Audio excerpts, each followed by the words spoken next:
Elecampane, I'm excited to share about growing it in your garden and how to harvest it and use it as an herb, because it's so much fun to have in the garden. It just has such a stunning presence.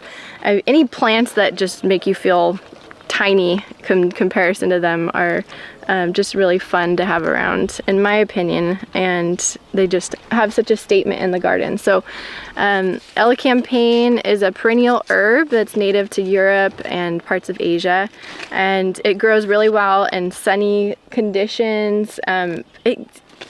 It grows pretty well here, and this is pretty damp. Even though it does tend to like well-drained soils, it's doing great here. So I would say it's a pretty generous, forgiving plant as far as being pretty resilient.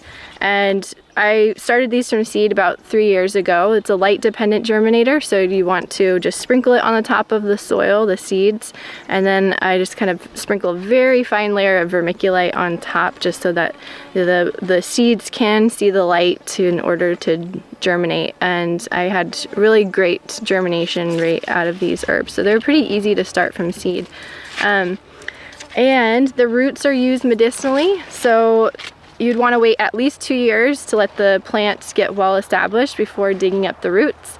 The roots you would want to harvest in fall after the plant has become dormant, just like most roots, or you can do early spring. And if you do it in the springtime, you'd want to wait till before the plant, or you want to do it before the plants start to grow again. At that point, if you're harvesting them in the spring, it's a great time to divide the roots, and then you can propagate the plant further. You can spread it out in your garden and give it some room so it's not so compact.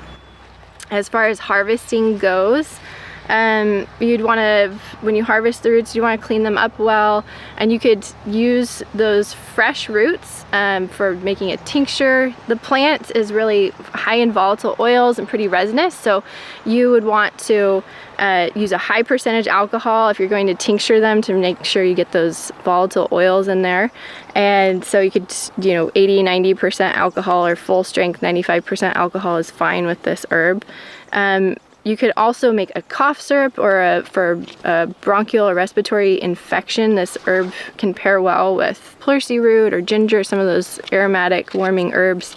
You could make a syrup with, which is like a strong concentrated decoction preserved with honey and brandy. So that's another way that this herb could be used. Or you can also just cut the roots up and dry them and save those for decoctions later on, or teas. So another interesting thing about pleurisy root, it's usually pegged in the realm of a respiratory herb, but the roots have a high concentration of inulin, which is also an incredible prebiotic for the gut flora. So one way that it can also be used is making a strong decoction of the roots, and it can be combined with other prebiotic herbs like burdock root and dandelion root to make a nice, strong kind of gut restorative tea or tonic, like a decoction like that, to help feed the gut flora.